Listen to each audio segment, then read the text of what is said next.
I wanted to share with you guys the three most common causes of reactivity in dogs. And before we dive in, I'm going to give you just like a slight definition of what reactivity is. The reactivity is anything where your dog is overreacting to any given situation. So they're like, oh my God, this is too overwhelming. There's somebody new in the house. There's a stranger on the street. There's another dog. Whatever it is, your dog is overreacting. And the overreaction can be barking, it can be growling, lunging, snapping, it can be overexcitement, it can be trying to drag you to the thing. Pretty much any reaction that's not like a neutral reaction, like, hey, look, there's something there. Anything that's not neutral can be classified as being reactivity. Most dogs have some level of reactivity by this definition. Most dogs do have some level of reactivity, and that's okay. That's okay. But some dogs definitely have serious reactivity things. So this is just the top three most common things that I see all the time. Like when I'm talking to clients and I'm taking a dog's history, I'm taking the client's history. These are three things I see all the time. They keep coming up. They keep coming up. And it's a pattern, and it's probably not going to stop anytime soon. But I do want to be helpful for you guys, and I want to educate you guys so that you don't fall into these same pitfalls, and so you can like circumnavigate these issues, because reactivity is something that it takes months to fix, at least months, at least. And it is preventable. It's preventable. So I want to help you guys understand just three really super common things as to why reactivity happens. So the first thing is leash greetings, on leash greetings. Whether this is your dog greeting somebody like a person, whether this is your dog exploring the world and like being taken to something that they're uncomfortable with, or whether this is a stranger's dog and the dogs like greet face to face and they're like, at each other, or whether it's like you're walking down the sidewalk and your dog's on the wrong side of you and then they get too close to other dogs. Like, so on-leash greetings are probably one of the worst things. Like, all three of these things are. I'm probably going to describe them as the worst. But on-leash greetings truly are one of those things where they're totally unnecessary. Your dog does not need to meet any other dogs on leash ever. Ever. It does not teach them anything valuable. It doesn't, like, what are you going to do? Unclip the dogs and let them play in the street? Like, it doesn't teach anybody anything valuable. It doesn't teach polite greetings. It doesn't teach polite leash manners. And it can cause reactivity because of fear, discomfort, or issues during that situation. Because think about it this way. Your dog's on a leash. They're very aware that they're on a leash. Did you ask them if they wanted to visit that other dog over there? Did you get any of their input? Okay, so, you probably didn't. And that's okay. You didn't know. And so now this dog comes into your dog's space because they're both on leash. Your dog knows that he only has a couple feet of leash to get away, which is not enough space. So if your dog is uncomfortable in any way, we've already taken away his option to run. So he's essentially cornered. He's cornered. What can he do?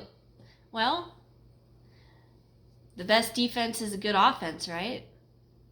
And so that's where that seed is planted. The dog says, wow, I really didn't like being so close to that human, and they reached down and touched me. I didn't like being so close to that other dog. I didn't like being in that scenario. I didn't like it. And I was on leash and I couldn't do anything about it. And I couldn't control the situation. So next time I'm going to bark at those dogs and tell them to stay away from me. And maybe that'll help. Next time when the dog gets that close, I'm going to snap at him. Stay away from me. Get away from me. I don't like it. And so that seed gets planted because of these leash greetings. Very, very common. And like I said, your dog's not learning anything valuable. They are not learning a single life skill that you want them to have. So it's best not to do them. No one's gaining anything. Nobody's gaining anything. I promise you. I promise you. So the next one is dog parks. Dog parks, very similarly, your dog is loose and they're free, but now let's think about the culture, the dog culture of a dog park. Many of these dogs are insanely excited and hyped up to be at the dog park. Their excitement level is at an uncontrolled, hyper, and almost like manic stage. And now we got all of these manic, hyper excited dogs in an enclosed space.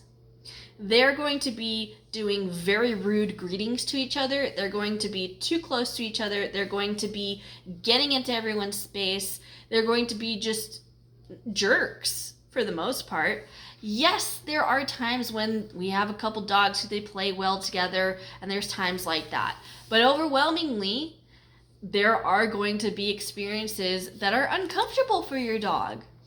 And of course, you walk them in on leash. They're still on leash. They have to get through the gate. Sometimes when they're trying to get through the gate, even if there's like an airlock system there and you've unleashed your dog, they still have to get through this gate. There's other dogs mobbing the gate, just standing there intimidating. Like, imagine if you had to go through a doorway and every single doorway you needed to go through had people like just standing there waiting for you to come through it and like, hi.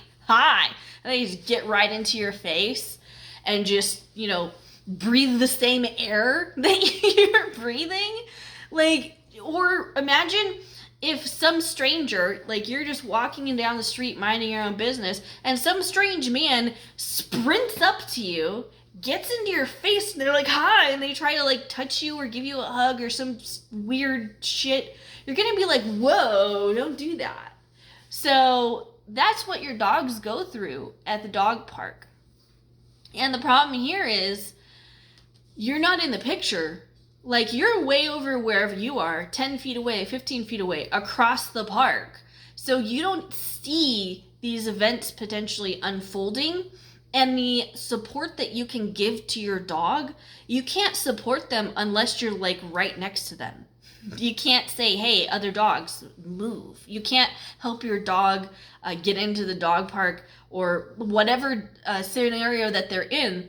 And so your dog very quickly learns that, okay, in this situation, my owner, who knows where they are.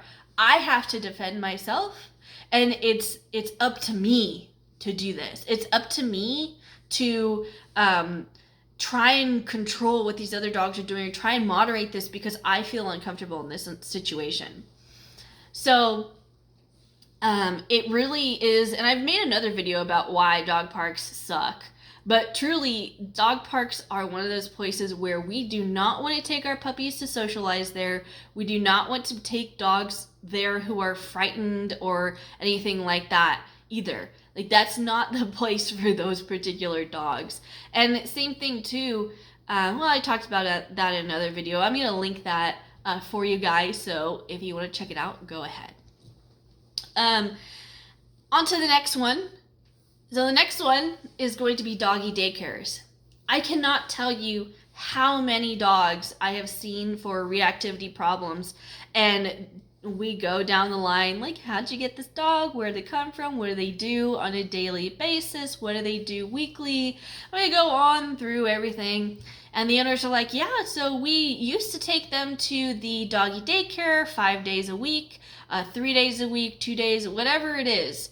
And we got kicked out because we got a warning, and then we got kicked out because Fluffy decided to bite somebody or something like that. And Fluffy is well within their rights to bite somebody in those scenarios especially. So at least at the dog park, the human to dog ratio is pretty even. Like most of the dogs who come there, it's usually 1 or 2 dogs per person. Sometimes you get like people who have a whole pack of dogs, but most of the time it's 1 dog per person, or roughly. That totally changes when we have doggy daycare. So doggy daycare, not to, like, I don't want to bash the employees, but the fact of the matter is the employees who work at doggy daycares are not trained in dog behavior. They are not trained, they're not dog trainers. So there's essentially going to be a group of dogs, depending on what doggy daycare you go to. I've seen groups ranging from 15 to 20 dogs per person. So there is 1 person watching over 15 or 20 dogs.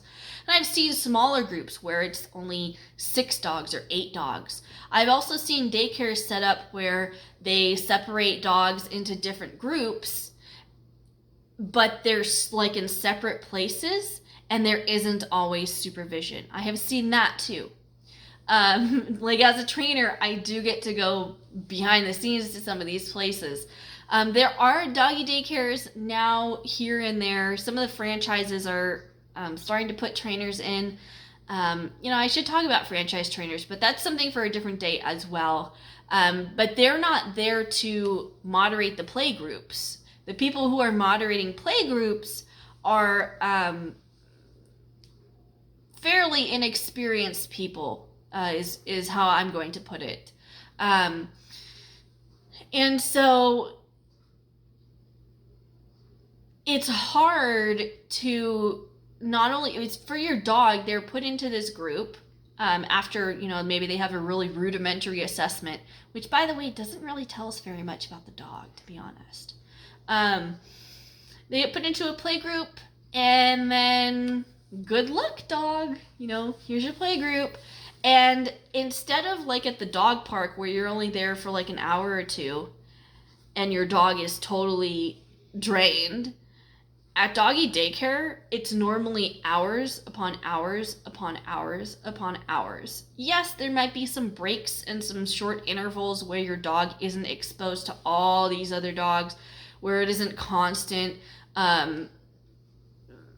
sort of organized chaos, I guess.